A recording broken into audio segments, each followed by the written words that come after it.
मुख्य सचिव आनंद वर्धन ने कहा कि पहाड़ी क्षेत्रों में खेती को लाभप्रद बनाने के लिए हाउस ऑफ हिमालयाज को बड़े ब्रांड के रूप में विकसित करें। वैश्विक स्तर पर ब्रांड को पहचान दिलाने के लिए उत्पादों की ब्रीडिंग में मार्केटिंग पर विशेष ध्यान देने की जरूरत है। हाउस ऑफ हिमालयाज प्रत्येक उत्पाद की गुणवत्ता के मानक निर्धारित किए जाएं।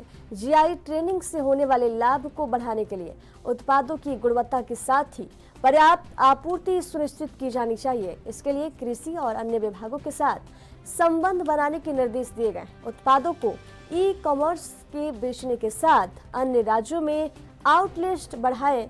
हथकरघा और हस्तशिल्प में नए उत्पादों को भी इसमें शामिल करने को कहा गया है। हाउस ऑफ हिमालयाज को एक बड़े ब्रांड के रूप में विकसित करने की बात जो है वो यहाँ के जो चीफ सेक्रेटरी हैं आनंद वर्धन उन्होंने कही है। और अगर बात करें तो पहाड़ी क्षेत्रों को जो खेती है उसको लाभप्रद बनाने के लिए भी जो है हाउस ऑफ हिमालयाज का एक बहुत बड़ा योगदान रहता है। ऐसे में अगर बात करें तो उसको जो है वैश्विक स्तर पर पहचान दिलाने की बात भी कही है। साथ ही साथ अगर हाउस ऑफ हिमालयाज के जो ब्रांडिंग उत्पाद हैं उनकी मार्केटिंग पर जो है विशेष ध्यान देने की ज़रूरत है। और हाउस ऑफ हिमालयाज प्रत्येक उत्पाद की जो गुणवत्ता है, इसके अलावा उसके जो मानक निर्धारित किए गए हैं उन पर भी जो है बारीकी से नज़र रखने के लिए कहा गया है चीफ सेक्रेटरी की तरफ से।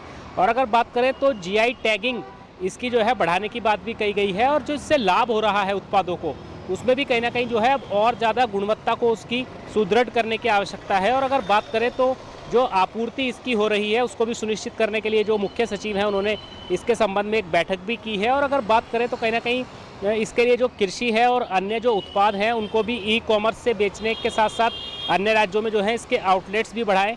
और साथ ही साथ अगर हथकरघा व हस्तशिल्प में नए उत्पादों को लेकर भी इसमें शामिल करने की बात कही गई है मुख्य सचिव की तरफ से। देहरादून से कैमरा पर्सन दिनेश कुमार के साथ अभिनव नायक, एएनबी न्यूज़।